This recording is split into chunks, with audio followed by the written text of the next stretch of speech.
শুভ সকাল সবাইকে। আশা করছি তোমরা সবাই খুব ভালো আছো। তো আজ কিন্তু ভীষণ রোদ উঠবে। এখন 8:30 বাজে। আমি একটু আগে ঘুম থেকে উঠেছি।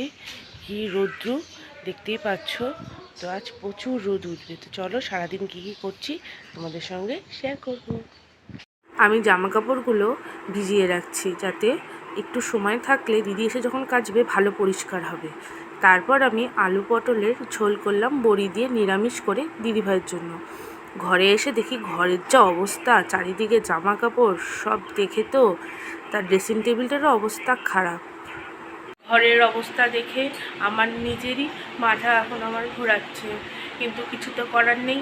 আমাকে এখন এগুলা সব করতে হবে, আমাকেই যখন করতে হবে তো আমি এখন লেগে পড়ি কাজে। চলো। আলনা থেকে সব জামা কাপড়গুলোকে আমি খাটে নামিয়ে নিলাম। তারপর যেগুলো যার জায়গায় সেই জায়গায় আমাকে পৌঁছাতে হবে, তো যার যার জায়গা যেখানে সেখানে রাখতে হবে। তারপর আমি জামা কাপড়গুলোকে ভাঁজ করা শুরু করলাম। যেটা যেটা আলমারিতে ঢোকানো সেটা ভাঁজ করে আলাদা করলাম। তারপর যেগুলো যেগুলো আলনায় রাখার সেগুলো আমি আলনায় রাখলাম।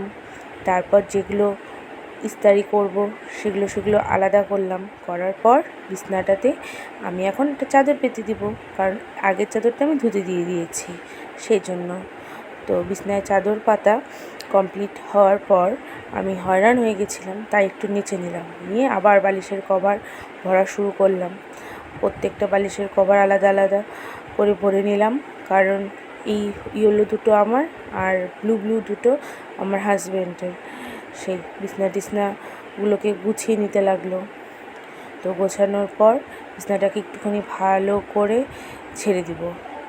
তো ঝেড়ে টেড়ে দিয়ে আমি চলে গেলাম কর্নার র্যাকটাকে মুছে পরিষ্কার করতে। আর কারণ হচ্ছে পরিষ্কার না করলে একটু কালো তো খুব ধুলো পড়ে থাকে। আর এই পুতুলটা আমার মা আমাকে কোন একটা বার্থডেতে দিয়েছিল, তো কোন বার্থডেতে দিয়েছিল আমার মনে নেই। তবে আরেকটা যে দেখতে পাচ্ছ সেটা আমি একবার পুজোর সময়, বিয়ের পরে গিয়ে পুজোর সময় কিনেছিলাম। তো এবার আমি সব মুছে নিলাম। তারপর চলে গেলাম আমি ড্রেসিং টেবিল, যেটা আমার ভীষণ প্রিয় জায়গা। তো আমি দুদিন বেরিয়েছিলাম বলে চারিদিকে সব আগোছালো হয়েছিল, তাই সব কিছু গুছিয়ে নিলাম। এই গোলাপটা হচ্ছে আমার, এটা আমার মা আমাকে কিনে দিয়েছিল। যেহেতু লিখে দিয়ে আঠা দিয়ে লাগিয়ে দিয়েছে, কতদিনে আমি এটাকে ভরতে পারলাম।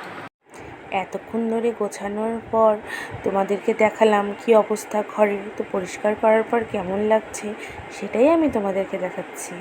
এখন আমার ঘরটা দেখতে কত ভালো লাগছে। আলনা, খাট, কর্নার র্যাক, আমার প্রিয় জায়গা ড্রেসিং টেবিল। তো ঘরটাকে এখন সুন্দর লাগছে।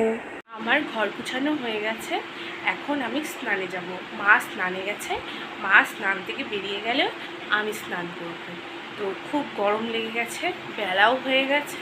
তবে স্নান করে তারপর খাওয়া দাওয়া। চলো টাটা। আমার স্নান কমপ্লিট হয়ে গেছে। এখন আমি দুপুরের খাবার খাবো, তারপর আমার এই ভাতটাকে আনতে যাবো। তো চলো আমি এখন খাবার খেয়ে নিই, খেয়ে দিয়ে তারপর আবার 3:30 পৌনে 4 নাগাদ ওকে আনতে যাবো। চলো। তো দিদি ঘর মুছে যাওয়ার পর তো আমি আমার ফেভারিট রুম স্প্রে,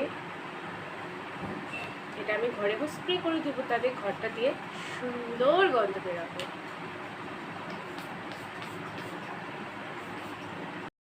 তো স্কুলের গাড়ি কাছাকাছি চলে আসছে, এবার আমি বাড়ি থেকে বেরিয়ে পড়লাম। তো চলো আমি যাই, গিয়ে কথা বলছি আবার। তো আমি পুতুকে আনতে বাড়ি থেকে বেরিয়ে পড়লাম। তো রাস্তায় একটা ফুল করিয়ে পেলাম, সেটাকে ক্যাপচার করে নিলাম। তারপর ওখানে গিয়ে দাঁড়িয়েই 2-3 মিনিটের মধ্যেই ওর বাস চলে এলো। তো এই যে এক্ষুনি বাস থেকে নেমে গেল। নামার পর টোটো করে আমি আরও গল্প করতে করতে ওর স্কুলের বাড়ি চলে এলাম। তো রাস্তায় ওকে বললাম যে ওর মা গেছে কোর্টে, সেই শুনে নাচছে, কারণ তাহলে একটু টিভি দেখতে পারবে। তো বাড়িতে ঢুকে দেখি কাঠবিড়ালি এটা কুটকুট করে বিস্কুট। সারাদিন এত রোদের পর এখন কিন্তু ওয়েদারটা একদমই চেঞ্জ। বাইরে ভীষণ হাওয়া শুরু হয়ে গেছে, আকাশে মেঘ জমে গেছে, যখন তখন বৃষ্টি নেমে যাবে। তো এখন বিকেল হয়ে গেছে। তো আমি আমার ভিডিওটি আজকে এখানেই শেষ করে দিচ্ছি। আর তোমরা কিন্তু আমার সাথে থেকো আর আমার চ্যানেলটি সাবস্ক্রাইব করো। তোমরা সাথ না দিলে তো আমি দাঁড়াতে পারবো না এবং এগোতেও পারবো না। তাই তোমাদের সাথটা কিন্তু ভীষণ জরুরি। তোমরা প্লিজ আমার পাশে থেকো আর আমার ভিডিও দেখবে এবং চ্যানেলটি অবশ্যই সাবস্ক্রাইব করবে। টাটা, আর সবাই সুস্থ থেকো, ভালো থেকো।